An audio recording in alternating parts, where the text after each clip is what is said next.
Radhe Radhe guys, কেমন আছো সবাই? আশা করি সবাই খুব ভালো আছো। সকালবেলা অনেকগুলো ফুল নিয়ে তোমাদের সামনে হাজির হলাম। বলো তো কেন? তোমরা তো টাইটেল থাম্বনেল দেখে বুঝেই ফেলেছো কিসের জন্য। হ্যাঁ, নামযজ্ঞের জন্য আমি মালা গাচ্ছি রাধাকৃষ্ণের জন্য।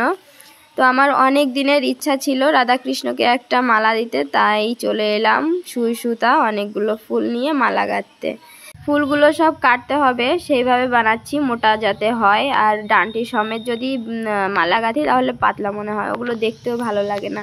তার জন্য সব ফুলের ডান্টিগুলো আগে ফেলে নিব, তারপরে মালা গাঁথা স্টার্ট করব।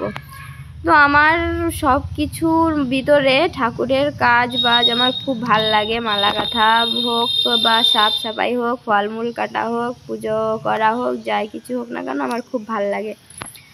আমাদের যখন দুর্গাপুজো হতো বিয়ের আগে আমি নিজেই করতাম সব কিছু, ধোয়া মোছা, তারপরে লেপা, মালা গাঁথা, থালা বাসন ধোয়া, ফলমূল কাটা। আমি বেশি থাকতাম সব সময়, সবাই থাকতো তার ভিতর আমি মানে রাজার মতো থাকতাম। আমি হচ্ছে রাজা, সবাই হচ্ছে প্রজা। আমার এসব করতে খুব ভাল লাগে।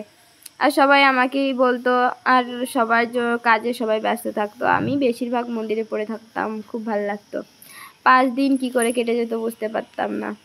আর যে কোনো কাজ হোক মানে পূজা হোক ভাল লাগে আমার করতে। বাড়ি কাছে হচ্ছে তো তাই ভাবলাম একটা মালা গেঁথে ঠাকুরকে অর্পণ করি, কেননা এখন সময় পাই না। সময় না পাওয়ার জন্য আর কিছুই হয় না। গাইজ, আমার মালা দেখো হয়ে গেছে গাঁথা, কত বড় হয়েছে দেখো।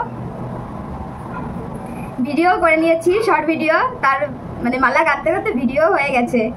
তো চলো যাওয়া যাক।